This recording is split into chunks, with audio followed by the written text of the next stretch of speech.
নমস্কার বন্ধুরা, গৃহিণীর রন্ধন কথা চ্যানেলটিতে তোমাদের সবাইকে স্বাগত। হাজির হয়ে গেছি নতুন ধরনের একটি রেসিপি নিয়ে। তো এখন চলছে শীতকাল, আর শীতকাল মানেই সব ঘরে ঘরে কম বেশি আমরা পিঠে বানিয়েই থাকি। তো আমাদের বাঙালিদের কাছে পিঠে ভীষণ প্রিয়। এরকম একটি রেসিপি আজ তোমাদের সঙ্গে শেয়ার করে নেব। আজ আমরা বানিয়েছি মালপোয়া। তো মালপোয়া খেতে কার না ভালো লাগে, আমরা সকলেই পছন্দ করি মালপোয়া।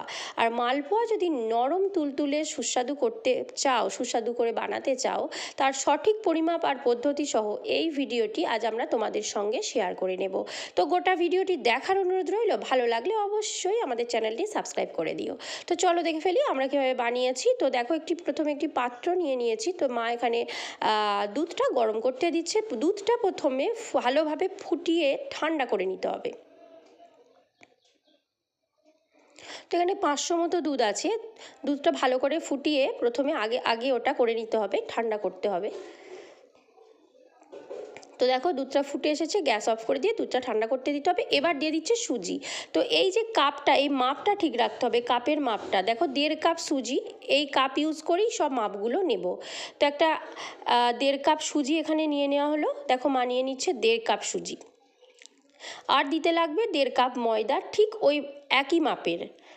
এই মাপটা যেন ঠিক থাকে, পরিমাপটা ঠিক হলেই তবেই মালপোয়াটাও কিন্তু খুব ভালো হবে, নরম হবে, না হলে শক্ত হয়ে যেতে পারে।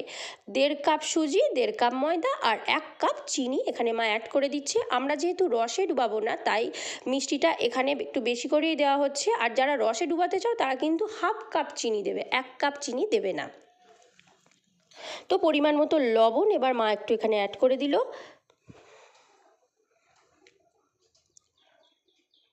এবার এটা একটু চামচের সাহায্যে এভাবে একটু মিশিয়ে নিতে হচ্ছে। দেখো, মা একটু ভালোভাবে মিশিয়ে নিচ্ছে। খুব সহজ পদ্ধতি, গোটা ভিডিওটা দেখতে থাকো, আর ভালো লাগলে অবশ্যই বাড়িতে ট্রাই করো। তো এবার দিয়ে দিচ্ছি দুধ। তো 2 কাপ দুধ আমরা এখানে ইউজ করব, 2 কাপ দুধ। তো প্রথমে 1 কাপ দুধ দিয়ে দিচ্ছে। দুধটা দিয়ে ভালোভাবে মিশ্রণটাকে বানিয়ে নিতে হবে, ভালোভাবে ফেটিয়ে নিতে হবে। তো সব দুধটা প্রথমে একবারে ঢেলে দিলে হবে না। 1 কাপ দুধ দিয়ে ভালোভাবে একটু নাড়াচাড়া করে নেওয়ার পর, ভালোভাবে মিক্স করার পর অল্প অল্প করে দুধ যোগ করতে হবে আর ভালোভাবে ফেটাতে হবে। বেশ খানিকক্ষণ কিন্তু ভালোভাবে ফেটিয়ে যেতে হবে। দেখো, আরও 1 কাপ দুধ অল্প অল্প করে এখানে দিচ্ছে। এভাবে ভালো করে ফেটিয়ে নেব। মিশ্রণটা খুব ভালোভাবে বানিয়ে ফেলতে হবে। বেশ খানিকক্ষণ কিন্তু এটা একটু নাড়াচাড়া করে যেতে হবে, এভাবে ফেটিয়ে যেতে হবে, তবেই মালপোয়া নরম তুলতুলে হবে। তো বন্ধুরা, তোমরা যদি ভালো লেগে থাকে অবশ্যই বাড়িতে ট্রাই করো। আর বারবার একটা কথাই বলছি, পরিমাপটা কিন্তু ঠিক হতে হবে। এভাবে বানালে মালপোয়া তলাটা কড়াইতে লেগেও যাবে না, সহজেই উল্টানো পাল্টানোও যাবে, লেগে যাবে না। তো দেখো, মিশ্রণটা কত সুন্দর করে এখানে আমরা বানিয়ে ফেলেছি। এবার ভালো করে মিক্স করে নিতে হবে। এরপরে দেখো দিয়ে দিচ্ছে মৌরি, গোটা মৌরি।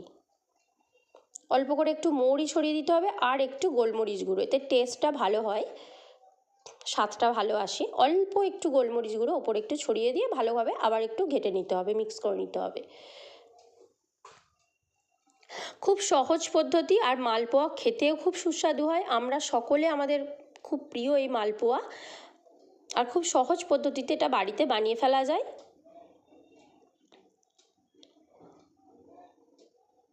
তো দেখো, এটা ভালোভাবে মিক্স করে নিচ্ছি।